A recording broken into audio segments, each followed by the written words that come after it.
Assalomu alaykum, hurmatli obunachilar. Biz Ot Uzubi kanalimizni kuzatuvchi podpischilar, Otvoz akalar. Salomatmisizlar?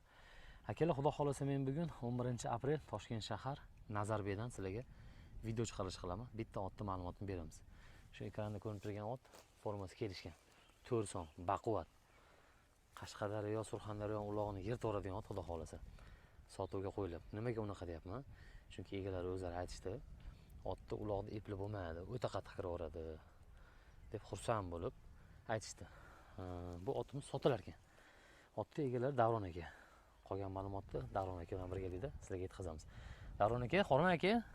Assalomu alaykum, yaxshimisiz? Aka, va alaykum assalom. Assalomu alaykum. Salomatmisiz? Charchamasdan. Rahmat, Allohga shukr, rahmat.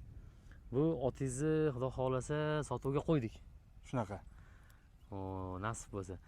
Bo'ylari 1.55, 1.60 atrofida. Shunaqa chiqib qoladi. 1.60 ga ozmoz yetmaydi. Endi men aniqcha o'lchamaganman-ku, lekin chiqib qoladi menimcha. Endi kelgan odam o'zi qarab o'lchab olaveradi-da. Buni zoti nima bo'lib qoladi aka? Zoti Qirg'izistondan kelganda qirg'iz aka-ukalarimiz bu toza qora bayar deydi. Toza qora bayar, ha?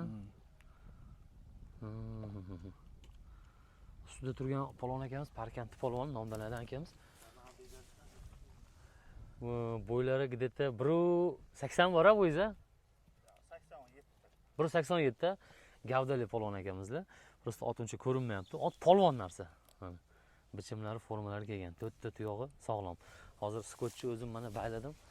Qarashib qo'ydim, ozgina oyoqlarini sizlar uchun nazarga olib qo'ydim. Oyoqda ishiq-pishiq defekt yo'q. 4 ta tuyog'i ham qora tuyoq ekan. Peshonasida qashqasi yo'q ekan, peshonasida. Tam qorasidan mana. Kecha Qo'qonda chiqaruvdik bitta, tim qorasidan. Narxini 9800 dollar qo'yishdi. Xo'p, Ulug'bek polvon. Namanganliklarga 8000 ga bermayapman deyshudi. Shuni xudo xolasa mana Voha, Surxondaryo, Qashqadaryo bobidan sotuvga qo'yilyapti.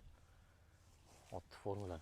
Polvon aka bitta bostirib qo'yasizmi? O'zini xotida yengil, choptirmasdan. Yo'lgami? Yo'lga. Bosgan bosiqlarni ko'raylik. Voy, choptirma.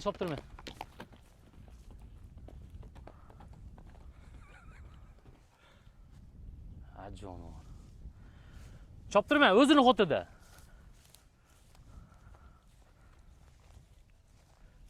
Otni g'ayratini qarang. Sekin kallani ozgina qo'yib yuboringchi, kallani tashab o'zini xotida yursinchi. Tizgini sal bo'sh qo'ying, hoppa, shundoq. Mana ot. Bosgan bosiq qarang. Jonivor. Xo'p, laqabini nima deb qo'ygansiz Davron aka? Qora. Qorani o'zimi? Qora. Otingiz ko'p bo'lgani uchun buni qora deysiz. Qora, o'to'g'ri. Qora chayon, ha? Bularda ot ko'p, bir kesani ko'rasizlar, shunaqa bir odam havasini keltiradigan qilib otxona solganlar.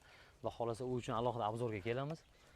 Xullas, akalar, otni sotishlardan maqsad xo'p, og'zi bularga qattiqlik qilyapti ekan. Men lyubitilman dedilar. Bunaqa og'zi qattiq ot choptirganini to'xtatishga qiynalsam, menga to'g'ri kelmaydi deb to'g'risini aytdilar. Davron aka, xullas sotuvga qo'ydik. Shunaqa. Endi sotuvga qo'ygandan keyin baribir narxini aytish kerak. Narxini nima deymiz aka? 4.5 ming. 4.5 ming. Ozmoz kelishadigan joyi bor. Kelishadigan joyi bo'ladi-a? Shunaqa, albatta. Xudo xolasa. Kimga qiziq bo'lsa, shoshilinglar, yaxshi ot. Nima deydi? Bunaqa ot hadeb ham chiqavermaydi. Formasini qarang, sinini, kelganini. To'rtta oyog'i sog'lom, xarakteri zo'r. Ulog'ini kerak bo'lsa chopib ko'raverasizlar mana. Bizni kuzatib borishda davom etinglar. Ot Uzubi doim sizlarga yaxshi otlarni chiqarib berishda harakatdaman. Kecha mana katta otlarni chiqargan bo'lsak, bugun mana Qashqadaryo, Surxondaryo bob. Birinchisiga mana ko'rib turganinglar qora chayon, ikkinchisiga yana bitta qora otimiz bor. Unisi Toshkent shahar To'labeydan. Nasib bo'lsa, keyingi filmda ko'rishguncha.